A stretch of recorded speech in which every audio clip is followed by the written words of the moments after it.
Trop de vendeurs de formation blâment l'étudiant au lieu de blâmer le process qu'ils vous vendent. Ça va être le sujet de la vidéo d'aujourd'hui, les amis. J'ai parlé la dernière fois, je vous ai fait une vidéo sur la différence entre l'output et l'optimisation, autrement dit, entre la quantité et la qualité. Et pourquoi, à mon avis, se concentrer trop sur la qualité, c'est toujours en fait de la poudre d'escampette, c'est toujours de l'esbrouf.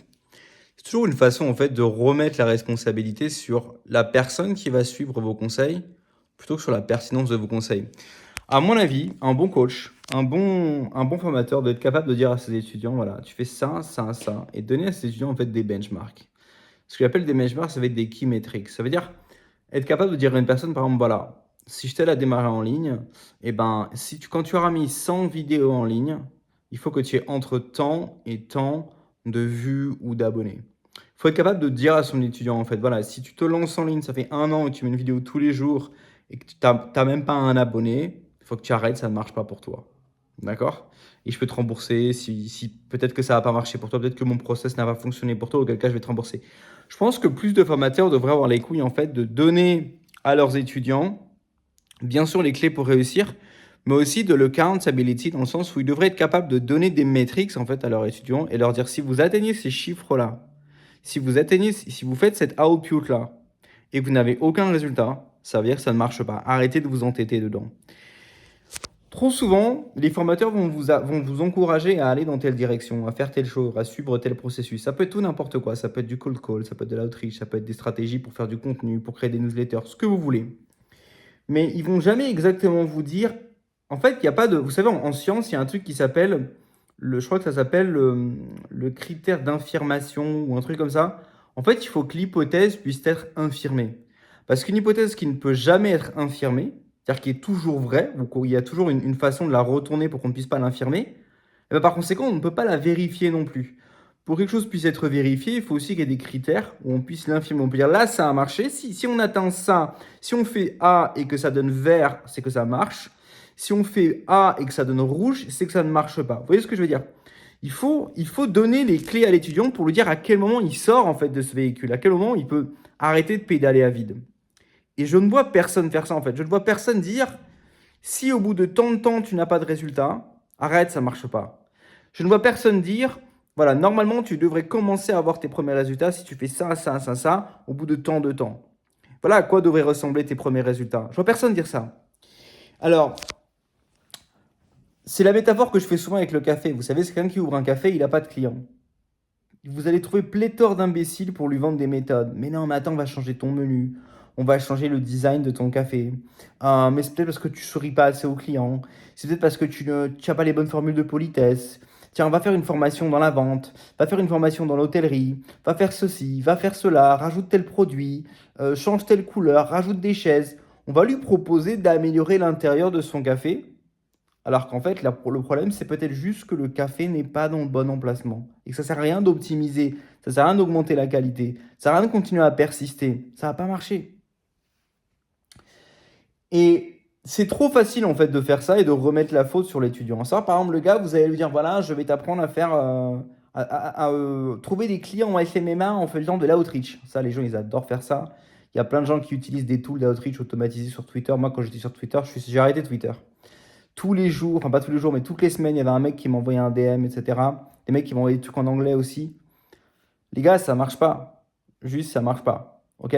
Mais le gourou, quel que soit le gourou que ces gens-là suivent, leur formateur, leur mentor, leur coach, ne va jamais leur dire en fait, camarade, si tu as envoyé 200 DM et que tu n'as aucune réponse positive, c'est que ça marche pas. Ils vont jamais lui dire ça. Ils vont toujours le blâmer. Lui dire non, mais attends, améliore ton DM. Ah, mais c'est parce que ta phrase d'accroche n'est pas bonne. Ah, mais c'est parce que les gens que tu contactes ne sont pas bons. Mais peut-être que c'est juste qu'en fait la méthodologie elle marche pas. Peut-être que c'est juste qu'en fait un random qui commence de nulle part, qui commence à envoyer des DM sur Twitter pour dire aux gens salut, est-ce que je peux faire ceci, cela pour toi? Peut-être qu'il n'y a pas de marché pour ça. Peut-être que Twitter n'est pas le bon médium. Peut-être que ça marche pour certaines personnes en Amérique parce qu'elles ont un personal branding ultra puissant, parce qu'elles ont des millions ou au minima des centaines de milliers d'abonnés, parce que vous savez, il y a tout ça qui leur donne une crédibilité complètement hors du commun. Oui, si Elon Musk en personne vous envoie un DM pour vous dire est-ce que tu veux que je fasse ça pour toi, vous allez vous demander si c'est un scam, mais si c'est pas un scam, bah, vous allez dire bah, je veux bien qu'on en discute. Parce que c'est Elon Musk. Mais si quelqu'un, un random total, sort de nulle part et commence à envoyer des DM, peut-être que ça peut marcher. Je dis pas que ça marchera pas. Ce que je dis, c'est que c'est trop facile quand ça marche pas de toujours remettre la faute sur l'étudiant, de toujours dire mais c'est de sa faute. Il aurait dû changer ceci, il aurait dû changer. Parce en fait, on peut optimiser à l'infini, on peut parler d'envie comme ça à l'infini. C'est pour ça aussi que les gars vous donnent jamais des benchmarks. Parce que les benchmarks, c'est objectif. Tu peux passer la benchmark et dire ok, j'ai fait exactement ce que tu m'as dit, j'ai suivi la méthode, j'ai envoyé tant de DM, ou j'ai fait tant de choses, ou j'ai écrit tant d'articles pour mon blog, j'ai attendu tant de temps, je n'ai pas les résultats que tu m'as promis, ça ne fonctionne pas. J'ai utilisé exactement les critères que tu m'as donnés pour trouver une niche, j'ai fait tant de vidéos, j'ai créé tant de contenu, ça ne marche pas, c'est objectif. Et quand vous donnez à un étudiant des critères objectifs, même ça peut être des fourchettes, hein, c'est pas forcément un chiffre objectif, mais ça peut être des fourchettes. On est dans l'objectivité, on peut vraiment avoir des feedbacks. Alors que quand vous êtes toujours en train de parler de concepts, il n'y a pas de accountability pour le coach. Parce que le coach, il pourra toujours trouver quelque chose à dire. Ah, moi, je me rappelle d'un mec qui faisait des formations sur le dropshipping SEO. Alors, le gars, à chaque fois, il faisait des lives, il regardait les boutiques de ses clients, de ses clients, des gens qui achetaient sa formation, et il les déchirait. Tu vois. Ah non, mais c'est pas bon, ceci, cela, le titre est pas bon. Alors, il y avait même eu une histoire, je vais pas donner le blast du gars, mais c'est un gars qui est très connu dans le make money français. C'est un mec qui faisait du copywriting. Alors, il est arrivé sur le marché, il a expliqué que lui, c'est un boss en copywriting, cherche pas, c'est le boss.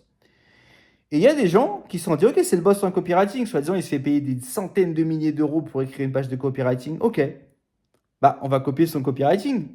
Et ils sont allés voir sa page, en fait, la structure de sa page de vente, la page qu'il utilisait pour vendre sa formation. Et ils ont utilisé la même structure, pas les mêmes mots, puisqu'ils ne vendaient pas le même produit, mais la même structure pour vendre leur propre produit. Il n'y a eu aucune vente, ça ne fonctionnait pas, ça ne marchait pas. Alors ils sont allés voir le gars, ils lui ont dit, en fait j'ai plus ou moins copié ta page de vente, parce que toi tu es un grand gourou du copywriting, j'ai copié ta structure, j'ai pas de résultat. Et là le mec, il faisait de la peine franchement. Qu'est-ce qu'il leur a dit? Il leur a dit non mais tu peux pas copier ce que je fais moi. Moi ma page de copywriting c'est pour des prospects chauds, c'est pas pour des prospects froids. Si tu me copies ça va pas marcher pour toi.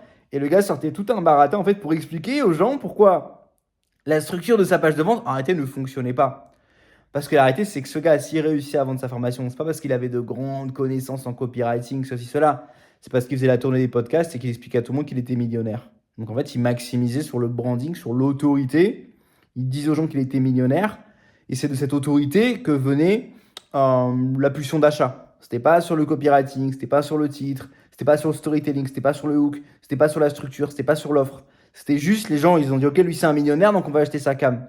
Et c'est pour ça que maintenant il y a des gens sur internet qui font même plus de copywriting, ils font que du personal branding, ils buildent une audience, ils racontent aux gens qu'ils sont multimillionnaires, etc. Les gens accrochent et derrière ils font juste une page en mode si tu veux prendre un coaching avec moi ou si tu veux prendre ma formation, c'est tel prix. Ils sont même bûchés parce qu'ils savent qu'en fait la valeur n'est pas tant dans le copywriting, elle est dans le branding, dans la relation. C'est-à-dire montrer aux gens, créer en fait de l'autorité et du prestige. Et voilà. Et alors, en fait, voilà, donc la conclusion de cette vidéo, parce que là, je vais devoir y aller. Mais la conclusion de cette vidéo, c'est trop facile de blame l'étudiant, trop facile de blame le gars qui se saigne, qui passe des heures et des heures et des heures à essayer de faire marcher un truc, à suivre un process qui ne marche pas, en fait. À suivre un véhicule qui est simplement utilisé par un vendeur de formation pour vous vendre sa cam. Lui-même n'a jamais utilisé le véhicule en question. Ou alors, il l'a utilisé, mais de manière légèrement différente. Il avait un avantage compétitif que vous n'avez pas. Et voilà, c'est pour ça que ça m'agace en fait, parce que c'est trop facile de dire, regarde, mais c'est parce que tes vidéos sont pas assez bonnes, ton matériel est pas assez bon, tes thumbnails sont pas bons, le logiciel que tu utilises pour vendre tes formations n'est pas bon, ton funnel de vente n'est pas bon, le hook que tu mets dans ton funnel de vente n'est pas bon, ton lead magnet n'est pas bon, ceci, cela, tu postes pas assez, tu postes trop souvent, est-ce que tu utilises telle chose? Il y a toujours un truc à rajouter en fait, donc on peut toujours trouver une excuse. Mais peut-être qu'en fait, la vraie excuse, c'est que le bordel, il marche pas. Et c'est pour ça que moi, je vous parle souvent d'Airbnb, les amis, parce que sur Airbnb, je vous donne la benchmark. 30 jours. En 30 jours, le business, il est lancé. Si vous avez la flemme, c'est en 60 jours. D'accord? Et si quand vous avez mis votre appartement sur Airbnb, si pendant une semaine, vous n'avez aucun booking, c'est qu'il y a un problème, c'est que ça ne marche pas. Il faut faire quelque chose. Donc, ou bien on arrête, ou bien c'est que vous n'avez pas utilisé le logiciel dont je parle souvent qui vont automatiquement syncer vos prix, synchroniser vos prix avec le marché. On sait dans quoi on s'embarque avant de se lancer. On peut étudier le marché avant de se lancer. Tout est data-driven. Et c'est pour ça que je trouve que c'est hyper important d'être data-driven. C'est super important d'avoir des business. On va se fixer comme objectif d'avoir au moins une vente en moins de 30 jours. Parce que moi j'ai lancé vraiment beaucoup de business qui n'ont pas marché, les amis. Et je peux vous dire, la crainte numéro une que j'ai, c'est pas tant de perdre de l'argent, c'est de perdre du temps. Parce que quand vous ne savez pas, en fait, vous n'avez pas de benchmark pour vous dire, au-delà de ça, le business model est invalidé, j'arrête. Ben, vous pouvez pédaler à vide pendant des mois, pendant des années. Vous imaginez perdre des années à pédaler à vide dans un truc qui marche pas? Vous avez tout essayé. Et après, quand vous allez dire aux débiles sur Internet, ce machin-là, ça marche pas, c'est du scam, j'ai essayé. Ils vont vous dire, ah, mais parce que t'as pas bien fait le titre, t'as bien pas fait le taf. Ils vont toujours trouver une excuse. Alors que vous avez pédalé dans ce business-là 1000 fois plus qu'eux. Vous savez très bien que ça marche pas, qu'on se fout de votre gueule. Enfin bref, j'ai de la peine pour tous les débiles mentaux là qui achètent les formations OF, IA, machin, mes burnes là. J'ai vraiment la peine pour vous. Je les vois en commentaire, les mecs, hein, dire non, mais il y a des gens qui gagnent vraiment leur vie là-dedans, mes potos. Sur 1000 personnes qui achètent une formation OF, IA, il y en a combien qui gagnent de l'oseille? Il y en a un seul, c'est celui qui vend la formation. Arrête d'être un débile. Arrête d'être un débile. Quand pour la dernière fois, tu as payé pour le contenu d'une pub virtuelle? Donc si toi, tu n'es pas prêt à payer pour le service, les autres sont pas plus cons que toi, mec. Ok? Allez, il y a un mec sur 1000 qui va réussir à monter un scam sur Facebook, il va pigeonner quelques boomers. Il y a un mec qui va réussir. Déjà, déjà, quelles sont les chances que tu fasses ce mec-là? Et même si tu réussis à être ce mec-là, est-ce que c'est un business? Est-ce que ça, c'est un business? Aller pigeonner des boomers qui sont pas tech savvy, qui connaissent pas la technologie, qui se font niquer? Enfin bref, c'est...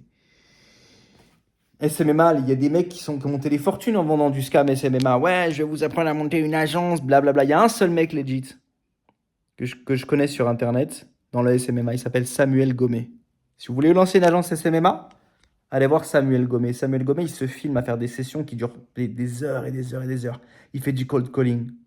Et toutes les personnes qui ont déjà fait du cold calling, quand vous allez entendre ces calls, vous allez savoir que c'est des vrais calls. Parce que le cold calling, dans la réalité, c'est pas comme les bêtises qu'on vous montre sur Internet. Sur Internet, le mec, il fait un cold call, il y a un client qui répond, qui a la pêche, tu vois. Le vrai cold calling, 90% des gens répondent pas, et ceux qui répondent, ils vous répondent, ils sont attardés.